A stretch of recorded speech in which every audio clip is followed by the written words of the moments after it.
Hello बच्चों। आज हम एक नया टॉपिक स्टार्ट कर रहे हैं जिसका नाम है gravitation. In this lecture for class 9 and class 11 दोनों के लिए ही इंपॉर्टेंट है ये लेक्चर। ग्रेविटेशन क्या होता है? What is gravitation? So gravitation is A branch of physics. Branch of physics. अब इस ब्रांच में हम क्या पढ़ते हैं? Gravitation is A branch of physics which deals with the study of macroscopic force between two objects having mass। कोई भी दो चीजें जिनके पास मास होगा उनके बीच में एक फोर्स लगेगा, उस फोर्स का नाम क्या है? Gravitation. So basically gravitation is a force.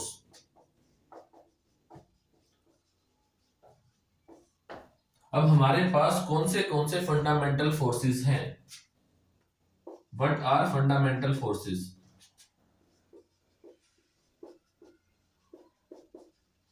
तो हमारे पास चार फंडामेंटल फोर्सेस हैं। We have four fundamental forces. Number 1 is gravitational force. तो आज हम क्या स्टार्ट कर रहे हैं? फंडामेंटल फोर्सेस का first part gravitational force start कर रहे हैं। इसका सेकंड क्या है? इलेक्ट्रिकल फोर्स या electromagnetic force. Third one is strong nuclear and fourth one is weak nuclear force. ये तीन चीजें हम अभी नहीं पढ़ेंगे, फिलहाल हम इसके ऊपर कंसंट्रेट करते हैं। What is gravitational force? जैसा कि हमने बोला कि बिटवीन टू ऑब्जेक्ट्स, कोई भी दो ऑब्जेक्ट्स जिनके पास मास होगा उनके बीच में जो फोर्स लगेगा उसको बोलेंगे gravitational force. So what is the basic property of gravitational force?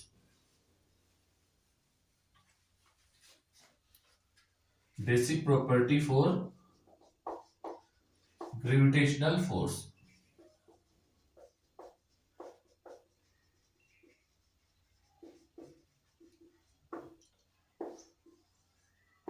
it carry mass। the object which have mass must apply gravitational force। कोई भी ऑब्जेक्ट जिसके पास मास होगा वो कौन सा फोर्स लगाएगा? ग्रेविटेशनल फोर्स लगाएगा ही लगाएगा। And this gravitational force is responsible for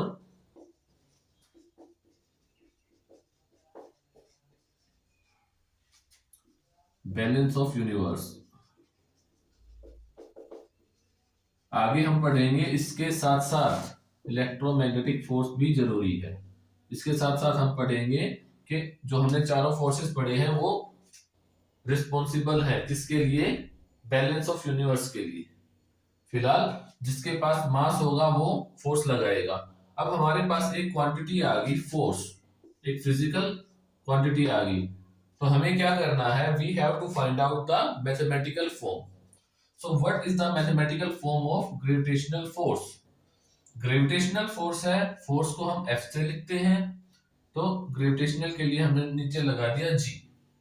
and this gravitational force is directly proportional to the product of the two mass. जैसा कि हमने डेफिनेशन में बताया था, हमारे पास दो ऑब्जेक्ट होते हैं तो दोनों का मास अलग अलग होगा, m1 एंड m2। तो जो ग्रेविटेशनल फोर्स है that is directly proportional to the product of the two masses, और इस रूल को क्या बोलते हैं? Product rule.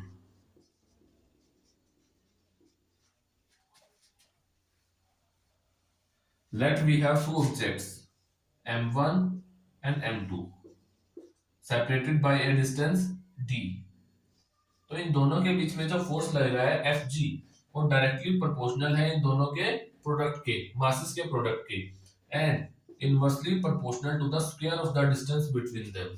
और इस रूल को बोलते हैं inverse square rule.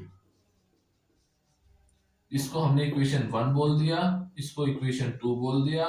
Combining both the equations,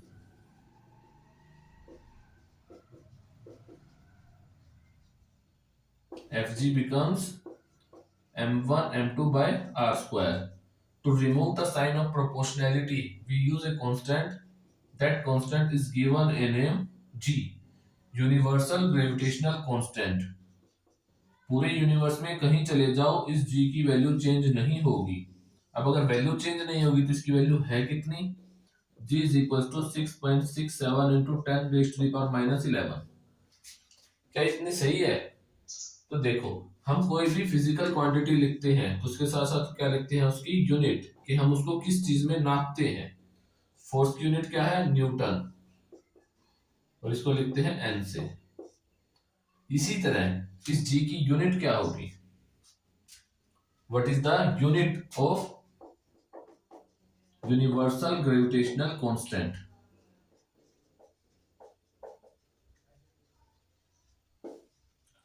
तो हमारे पास एक फॉर्मूला है ये। यहां से हम क्या करते हैं, इस जी को एक जगह पे रखते हैं, बाकी सारी क्वांटिटीज को दूसरी साइड रखते हैं। This G is here, R यहां आ जाएगा, F multiplied by are square divide by m1 into m2। Force की यूनिट न्यूटन, आर क्या है? Distance between the two object, और डिस्टेंस की यूनिट मीटर, दो बार है तो मीटर स्क्वायर। मास की यूनिट किलोग्राम, दो बार है तो केजी स्क्वायर। तो ये इसकी यूनिट आ गई न्यूटन मीटर स्क्वायर पर केजी स्क्वायर। देखो भाई, अगर कोई भी फिजिकल क्वांटिटी आप विदाउट यूनिट लिखते हो तो वो इनकम्प्लीट है। और इस तरह का क्वेश्चन आपका किस में आता है? 1 मार्क। एक नंबर के अंदर यूनिट पूछी जाती है, डायमेंशंस पूछी जाती है। क्लास 9th के अंदर सिर्फ यूनिट है, डायमेंशन क्लास 11th में आएगी। एंड ये जो टॉपिक चल रहा है पैरेलल चलेगा क्लास 9 और क्लास 11 के लिए, दोनों में ही इंपॉर्टेंट है ये। अच्छा भाई, हमने ये फॉर्मूला किया, हम जो भी फॉर्मूला बनाते हैं उसको साइड में लिख लेंगे। तो F G is equal to G m1 m2 by R square, हमारा एक फॉर्मूला बन गया, हमने यहां सेव कर दिया इसको। ठीक है भाई। अब दो ऑब्जेक्ट्स जिनके बीच में फोर्स लग रहा है उसको हमने नाम दिया ग्रेविटेशनल फोर्स।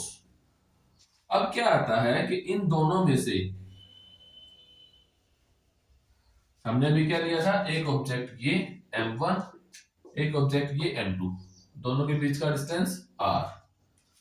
इफ, यहां पे हमने एक कंडीशन लगा दी, if one of them is earth, अगर इन दोनों ऑब्जेक्ट्स में से एक अर्थ होगा तो इस ग्रेविटेशनल फोर्स का नाम हमने चेंज कर दिया। क्या कर दिया? इसको बोलोगे ग्रेविटेशनल पुल ऑफ अर्थ। ये तो सेम लग रहा है, इसका दूसरा नाम रख दिया gravity. So what is the difference between gravitational force and gravity? There is no difference, क्योंकि ग्रेविटेशनल फोर्स भी दो ऑब्जेक्ट्स के बीच में लग रहा था और ग्रेविटी भी दो ऑब्जेक्ट्स के बीच में लग रहा है। सिर्फ एक क्या है, वहां पे कोई भी दो ऑब्जेक्ट्स हो सकते थे, बट ग्रेविटी के अंदर ये कंपलसरी है, ये जरूरी है। वन ऑब्जेक्ट मस्ट बी अर्थ। ठीक है भाई। बाकी ये क्या है? Gravity is also a force of attraction force. और कौन सा फोर्स है? ये ग्रेविटेशनल फोर्स है। अगर हमें इसकी डेफिनेशन लिखनी हो ग्रेविटी की, so how can you write the definition of gravity? So gravity is the gravitational force of earth by which it can pull every other object towards its center.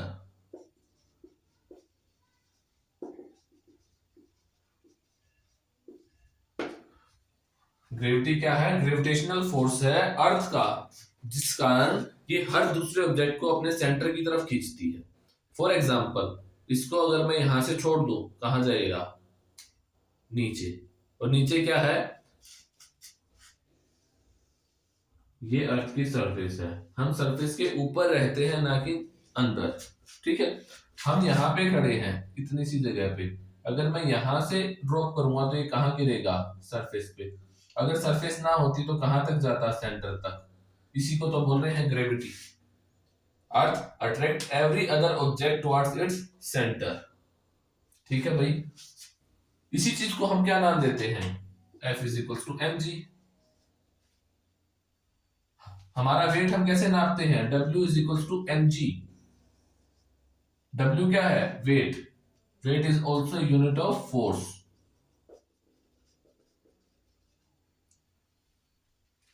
ठीक है भाई, क्योंकि जब हम फोर्स निकालते हैं तो F is equal to ma होता है क्लास 9th में। Force mass into acceleration, then G is also acceleration, और ये एक्सेलरेशन किसका है, ड्यू टू ग्रेविटी। हम ये सारा कर ही क्यों रहे हैं, क्योंकि हमें इस G की वैल्यू निकालनी है, और इस G की वैल्यू निकाल के हम एक फॉर्मूला बनाएंगे, और उस फॉर्मूले पे बेस्ड हमारा क्वेश्चन आता है कहाँ, नीट के अंदर। नीट या आईआईटी के अंदर, आईआईटी ज्यादा एडवांस हो गया, नीट के अंदर इसके ऊपर सीधा क्वेश्चन आ जाता है। ठीक है भाई, F is equal to mg यहां से आ गया। एक हमारा फॉर्मूला ये था, F is equal to g m1 m2 by are square. अब दोनों में से एक ऑब्जेक्ट m है, एक कैपिटल M है, और ये कैपिटल M कौन सा है, ग्रेविटेशनल फोर्स ऑफ, सॉरी ये अर्थ है जिसका मास हमने लिख दिया m, और ये एक छोटा ऑब्जेक्ट है जिसका मास हमने m लिख दिया। इन दोनों के बीच में अगर ग्रेविटेशनल फोर्स निकाले Fg तो कितना होगा, G m1 mass of earth, m2 mass of other object divide by are square. हमने यही लिख दिया, और अर्थ दूसरे ऑब्जेक्ट को अपनी तरफ खींचती है, तो ये मास किसका हो गया, mass of other object. Equation 1 equation 2 दोनों की लेफ्ट साइड इक्वल है तो राइट साइड भी इक्वल होगी। Equating both sides of equation 1 and 2 we get, हमको क्या मिलता है, लेफ्ट साइड इक्वल है तो राइट भी इक्वल होगी, then mg is equal to g capital M small m by r square. Small m से small m cancel, this g m by r square. This is our formula for acceleration due to gravity. अब class 9th के अंदर force के chapter में आप पढ़ चुके कि एक्सेलरेशन का फॉर्मूला क्या होता है, मीटर पर सेकंड स्क्वायर। तो इस g की यूनिट भी क्या होगी, मीटर पर सेकंड स्क्वायर। ठीक है भाई, ये फॉर्मूला इसके ऊपर एक नंबर पे क्वेश्चन आ सकता है। हमने ये फाइंड ही क्यों किया, क्योंकि हमें इस g की वैल्यू निकालनी है अदर एनी डिफरेंट लोकेशंस के लिए। ठीक है भाई, इसको आप पॉज करके नोट कर सकते हो बाद में भी।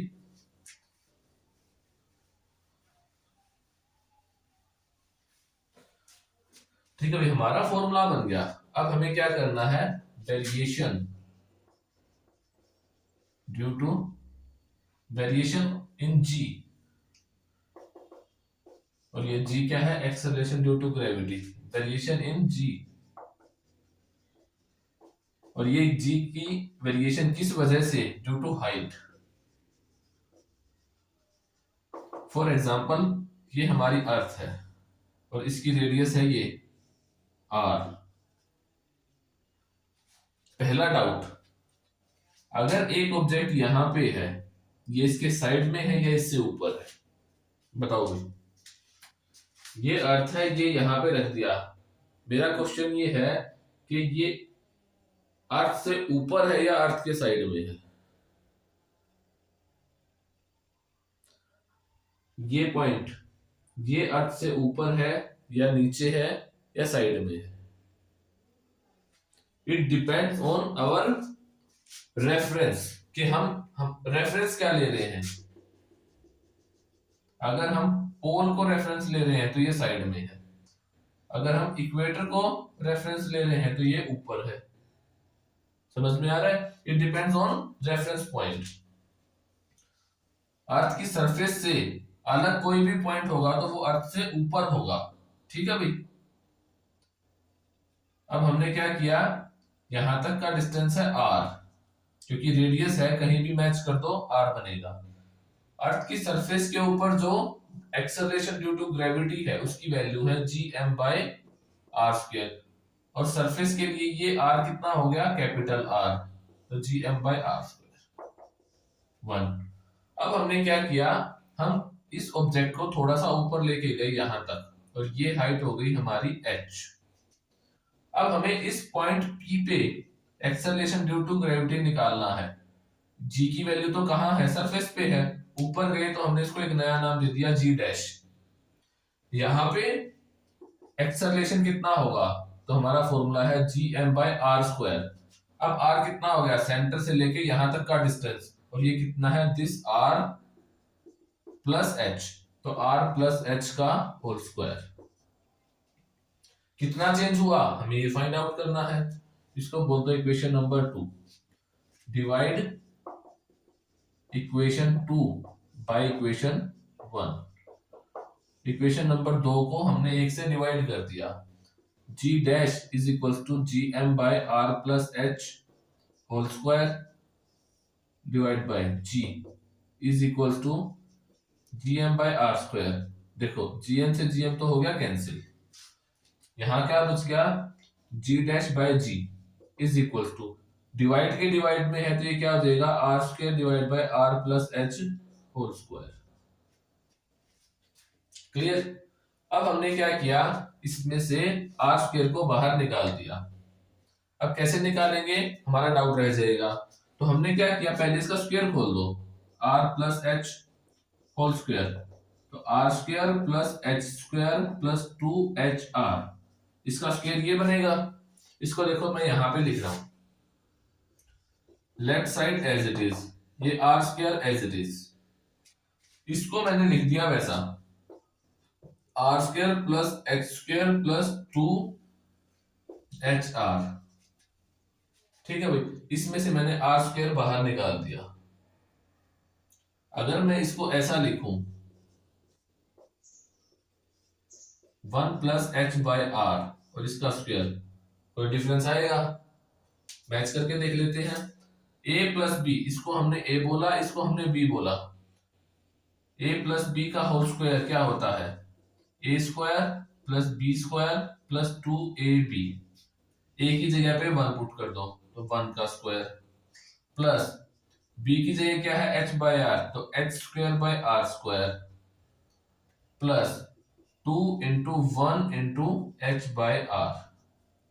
ठीक है भाई, और ये r² बाहर है, अगर इसको मैं अंदर लेके जाऊंगा तो क्या बन जाएगा, ये r² से मल्टीप्लाई, देखो अंदर लेके गया, r² का 1 से मल्टीप्लीकेशन होगा तो r², प्लस जब r² का h² बाय r² से मल्टीप्लीकेशन होगा तो ये कैंसिल, h² बच गया, प्लस 2hr, और इसको r² से मल्टीप्लाई करोगे तो एक r कैंसिल हो गया, तो क्या बच गया, r² plus h² plus 2hr।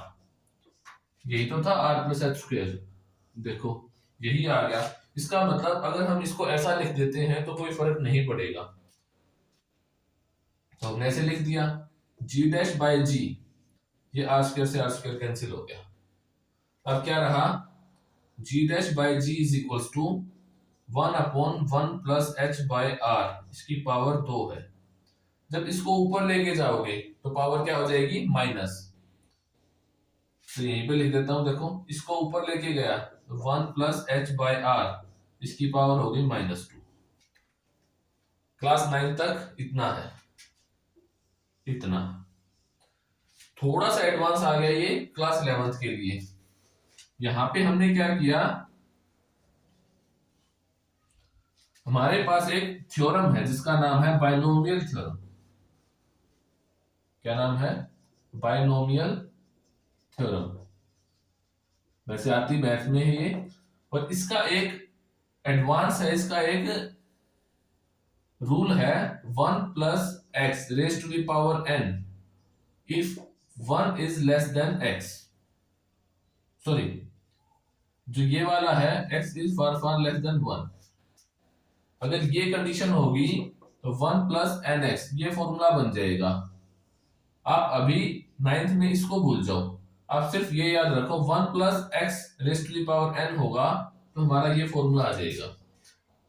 इसको इसमें पुट कर दो, ये देखो 1 है 1, x की जगह क्या आ गया h प्लस आर, n की जगह क्या आ गया -2। जब इसको सॉल्व करोगे 1 माइनस 2h बाई आर, क्योंकि n है, n की जगह -2 आ गया, h by R as it is. तो यहां से g डैश by g is equal to 1 minus 2h by R, ये आ गया। और इस g को यहां से उठा के यहां रख दिया, ये हमारा नया एक्सेलरेशन ड्यू टू ग्रेविटी आ गया एट सम हाइट h। एक नया फॉर्मूला बन गया, तो इसको यहां पे लिख देते हैं हम साइड में, क्योंकि इन फॉर्मूलों पे बेस्ड हमें क्वेश्चंस करने हैं।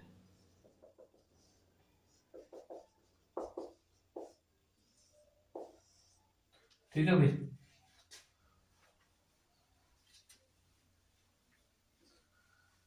ये तो था हाइट की वजह से, और हाइट को हम और क्या नाम देते हैं, एल्टीट्यूड।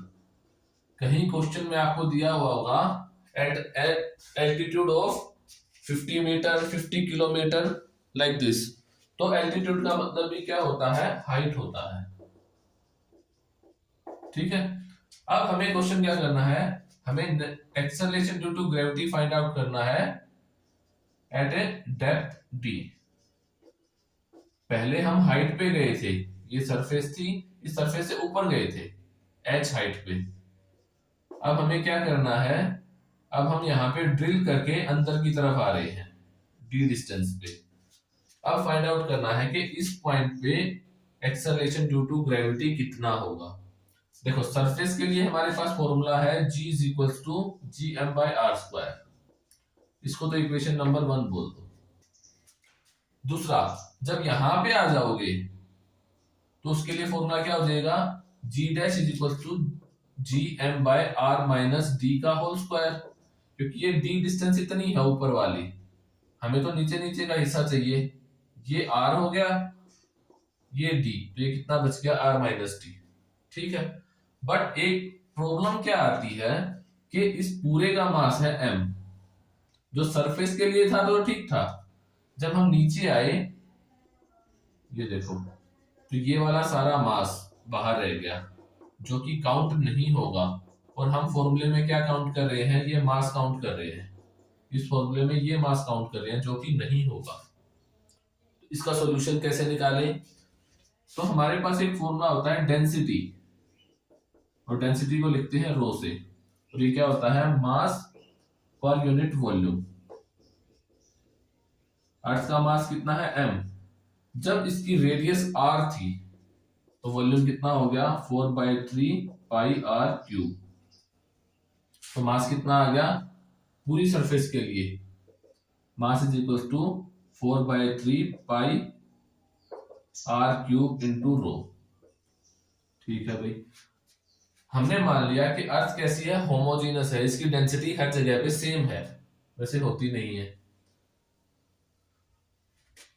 ठीक है भाई, अब इस पॉइंट पे हमें फाइंड आउट करना है, इस पॉइंट पे जहां पे डिस्टेंस कितनी है, ये r माइनस टी। यहां से हमने एक सर्कल बना दिया, पूरे का मास कितना है m, हमें डेंसिटी निकालनी है, मास पर यूनिट वॉल्यूम। मास तो m है, क्योंकि इसको हम m से डिनोट कर रहे हैं, जितनी वॉल्यूम होगी उसका मास आ जाएगा। तो वॉल्यूम कितनी है 4/3 पाई। अब r की जगह हमने कितना डिस्टेंस ले लिया, r माइनस डी का होल क्यूब। तो यहां से मास नया कितना आ गया m डैश, इसको नया मास बोल दो, इतने इतने हिस्से को, m dash is equal to 4/3 pi r minus D का होल क्यूब इंटू रो। ठीक है भाई, अब नया एक्सेलरेशन ड्यू टू ग्रेविटी था, तो इस मास को भी हमने क्या बोल दिया m डैश। इस m की वैल्यू और इस m डैश की वैल्यू उठा के इसमें पुट कर दो, इसमें और इसमें दोनों में, देखो क्या आएगा, g is equal to g by are square. m की जगह हमने पुट कर दिया 4/3 pi R cube into rho. ठीक है भाई, इस g डैश की जगह पे हमने g डैश लिख दिया, g as it is. R minus D का square as it is. M dash की जगह पे हमने ये वाली वैल्यू पुट कर दी 4/3 पाई आर माइनस डी का whole cube into rho. Equation 1 और ये 2, ये इक्वेशन बन गई 3, ये इक्वेशन बन गई 4। हमने क्या किया, divide equation 4 by 3। Equation number 4 को 3 से डिवाइड कर दिया, तो लेफ्ट साइड को हमने लेफ्ट साइड से डिवाइड किया, राइट साइड को राइट साइड से। जी 4/3 पाई आर माइनस डी।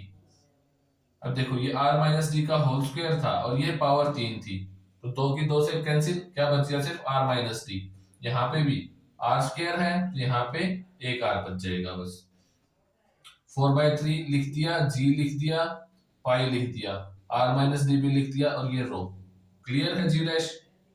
अब जी लिखेंगे, ये g as it is, 4/3 pi as it is, R as it is, rho as it is. अब देखो जो कटता है वो काट दो, जी से जी, 4/3 पाई से 4/3 पाई, रो से रो। क्या बच गया हमारे पास, g dash by g is equals to R minus D by are. अब इसको हम अलग अलग भी लिख सकते हैं, g dash by g is equals to R by R minus D by R, और आर बाय आर क्या हो गया 1। इसको थोड़ा सा और मॉडिफाई कर सकते हो, ये जी यहाँ डिवाइड में है, यहाँ मल्टीप्लाई में चला गया, नया फॉर्मूला बन गया डेप्थ के लिए। इसको यहाँ पे लिख देते हैं जी 1 माइनस डी बाई आर। ठीक है भाई। अब देखो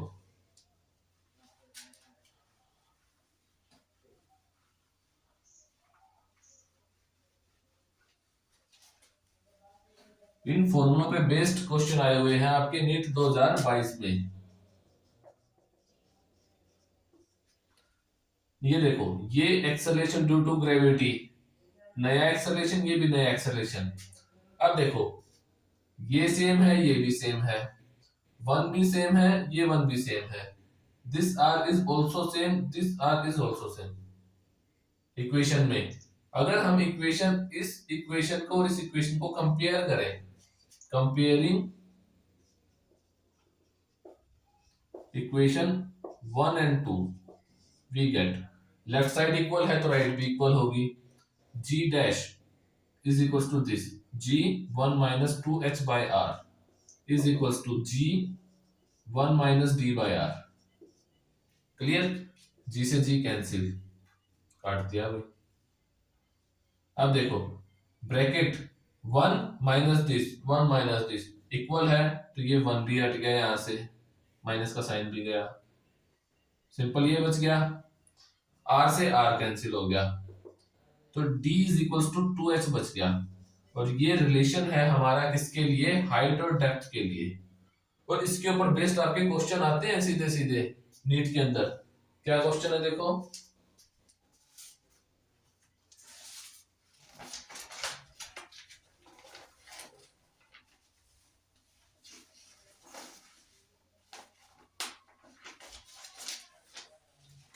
क्वेश्चन है at what height from the surface of earth, from the surface of earth the value of g is same as at a depth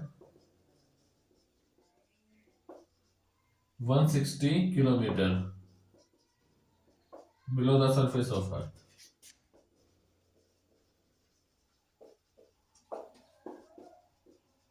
और r की वैल्यू गिवन है 6400 kilometre. अब देखो आप इसको कैसे सोल्व करोगे, हमारे पास फॉर्मूला है g dash is equal to g 1 minus d by r, depth के लिए ये रहा फॉर्मूला। जी डैश की वैल्यू निकालनी है हमको, जी की वैल्यू 9.8, चलो हमने 10 मान ली, 1 माइनस डी कितना है 160, आर कितना है 6400 किलोमीटर। ठीक है भाई। अब यहां से क्या करोगे इसको, जी डैश 10 एलसीएम ले लिया 6400 माइनस 160 बटे 6400। इसको सोल्व कर लो। जी डैश इज इक्वल्स टू, इसमें से गया ये 0, 10 में 6 गया 4, 3 में से गया 2, 62 40 बटे 6400 और इसके साथ मल्टीप्लाई में है 10। इसको सोल्व करो, जी डैश की वैल्यू आएगी। और क्वेश्चन में क्या बोला गया है, जितना ये जी आया है ना, इतना ही जी कितनी हाइट पे आएगा, आप एक्स निकालो। फिर हमारे पास जी डैश का फॉर्मूला होगा, g dash is equal to g 1 minus 2h by are. अब ये वैल्यूज पुट करो, आखिर में वैल्यू कितनी आएगी एच की, 80 किलोमीटर। तो इतना बड़ा आप फॉर्मूले में पुट करोगे, इससे अच्छा ये रिलेशनशिप निकाल लो। डी की वैल्यू कितनी है 160, हमें पता है ये कितना होता है 2 टाइम्स ऑफ एच के, तो एच यहां से कितना आ गया 160 बाय 2, 80 किलोमीटर। सिंपल। ये क्वेश्चन 2 नंबर में आया हुआ है मुश्किल। अगर आप बेसिक से चलोगे तो इतना लंबा करोगे, और मान लिया एग्जाम में आता है तो इसमें टाइम कंज्यूमिंग भी रहेगा।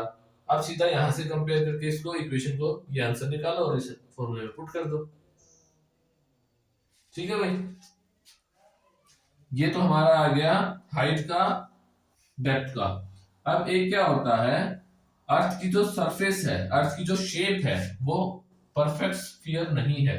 वो किस तरह की है, इस ओवल शेप में है। इस लाइन को क्या बोलते हैं, इक्वेटर, इक्वेटोरियल लाइन। और इसको इसको क्या बोलते हैं, इक्वेटर्स। और इसको क्या बोलते हैं, पोल।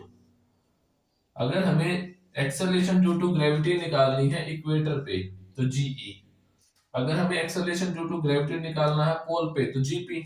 हमारे पास फॉर्मूला है GM by are square, GM by are square. और ये आर कौन सा, इक्वेटर के लिए है तो आर ई, पोल के लिए तो आर पी। और ये आर पी, सॉरी ये आर ई और ये R P, R E is greater then R P. Equatorial line लंबी होती है, इसको बोलते हैं सेमी मेजर एक्सिस, इसको बोलते हैं सेमी माइनर एक्सिस। ठीक है, तो यहां से क्या होगा, acceleration due to gravity at pole is greater than acceleration due to gravity at equator. तो इसको फिर से यहां लिख दिया, gp is greater than g at e. ये तो हो गया ड्यू टू शेप। अब एक क्या होता है कि अर्थ अपने एक्सिस पे घूमती है, रोटेशन, तो g dash due to its rotation. इस रोटेशन की वजह से क्या आता है, g dash is equal to g 1 minus r omega square cos square lambda. ये क्लास 9th में नहीं है इसलिए यहाँ पे सोल्व नहीं करवा रहा हूँ, ये क्लास 11th के लिए है।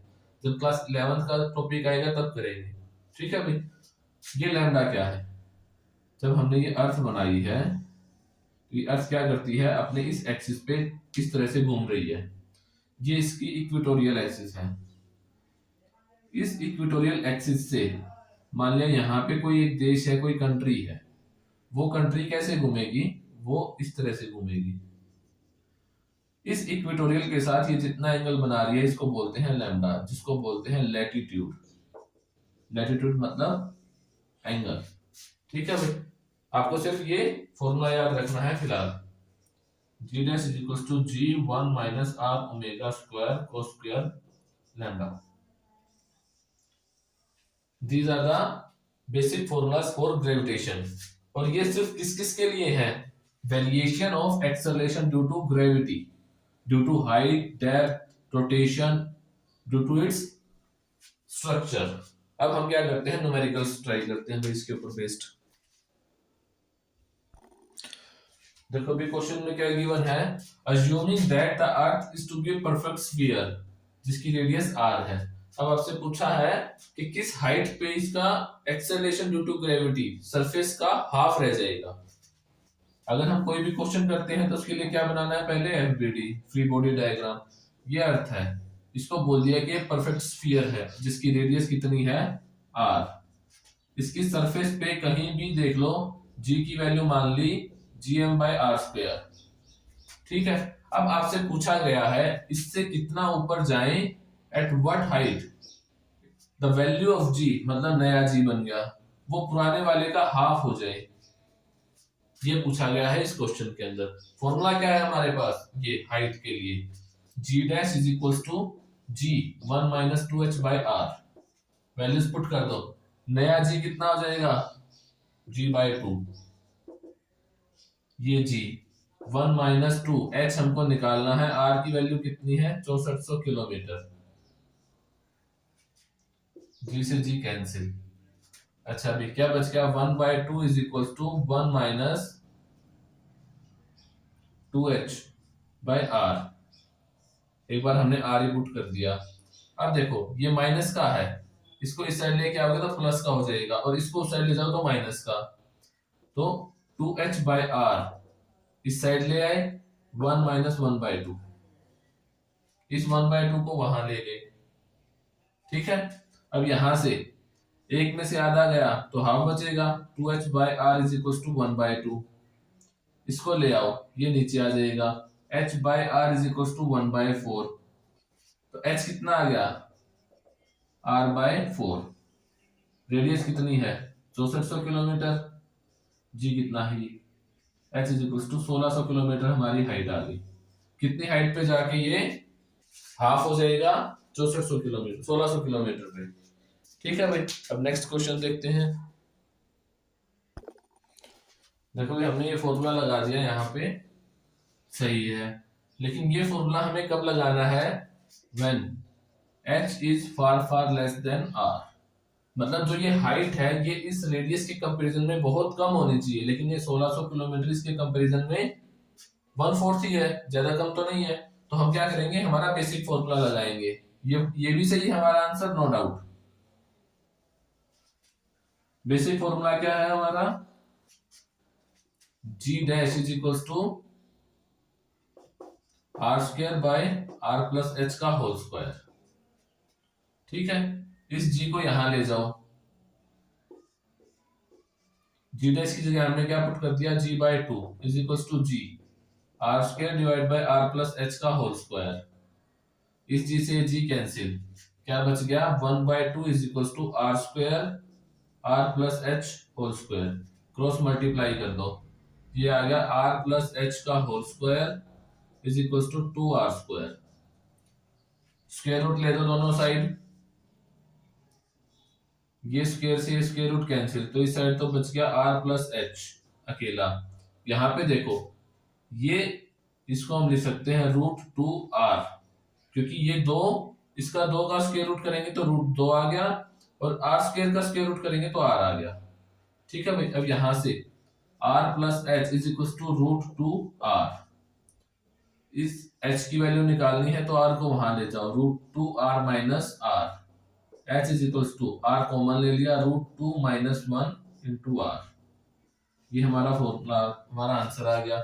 अच्छा भाई अब हम क्या कर सकते हैं, r की वैल्यू इसमें पुट कर दो 6400 किलोमीटर, √2 की वैल्यू 414 माइनस 1 0.414 इंटू 6400, इसको आंसर करोगे, सोल्व करोगे तो हमारा h हाइट उसमें किलोमीटर में आ जाएगा, ठीक है।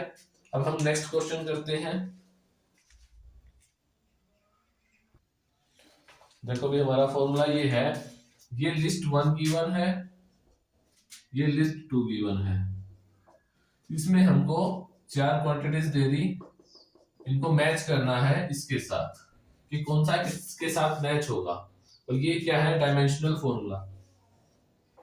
तो ये क्वेश्चन क्लास 11th के लिए है, और ये किसमें आया हुआ है, नीट 2022 यूजी के अंदर इस साल। तो इंपॉर्टेंट है इस तरह के क्वेश्चन भी, जैसा हमने स्टार्ट किया था तब बताया था कि यूनिवर्सल ग्रेविटेशनल कांस्टेंट जी, इसकी यूनिट और इसकी डायमेंशन क्या होगी, तो यूनिट तो हमने निकाल दी थी, अब डायमेंशंस, किसी भी फिजिकल क्वांटिटी को मास लेंथ टाइम टेम्परेचर करंट इसकी टर्म में लिखना क्या कहलाता है, डायमेंशनल फॉर्मूला कहलाता है। अब इस जी का डायमेंशनल फॉर्मूला क्या होगा, तो देखो हमारा बेसिक क्या है, force, gravitational force is equal to g m square by are square, force की यूनिट न्यूटन, और इसका formula m l t minus 2 is equal to g, ये मास का स्क्वायर है तो m स्क्वायर, ये लेंथ का स्क्वायर है तो l स्क्वायर। तो यहां से g की वैल्यू क्या आ जाएगी, एक m से एक m कैंसिल, l ऊपर चला जाएगा तो l3t-2 और ये m नीचे आ गया, और जब ये ऊपर जाएगा तो m-1 l3t-2। तो ग्रेविटेशनल कांस्टेंट m1 l3t-2 कौन सा है, ये रहा, इससे मैच कर दो भाई, ठीक है।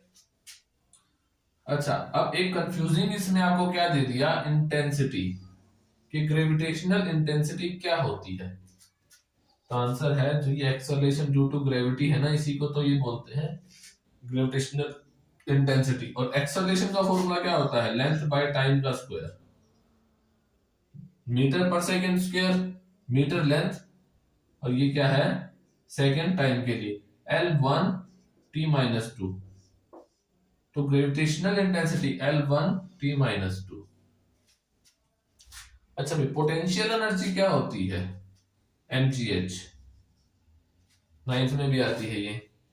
m क्या है, मास, तो मास की यूनिट m, g के लिए l1t-2, और हाइट के लिए l, m1l2t-2। तो ग्रेविटेशनल पोटेंशियल एनर्जी m1l2t-2। तो बचता ये ग्रेविटेशनल पोटेंशियल बन गया भाई, ये हमारा आंसर आ गया, ठीक है। चलो नेक्स्ट क्वेश्चन देखते हैं।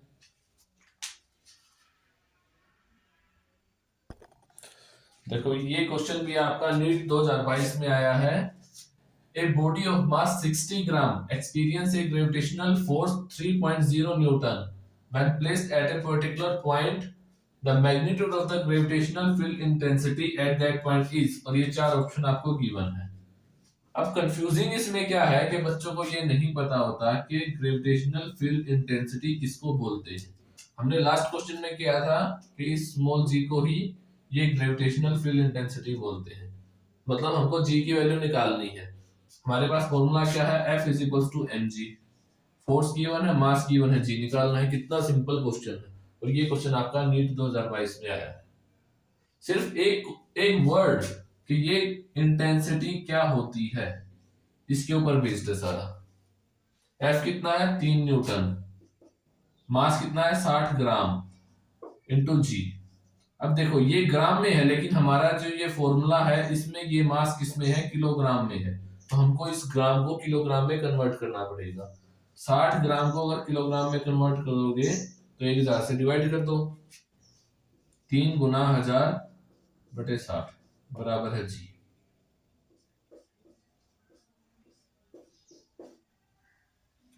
तो जी की वैल्यू आ गई 50 न्यूटन पर केजी, और ये कौन सा ऑप्शन है हमारा, बी।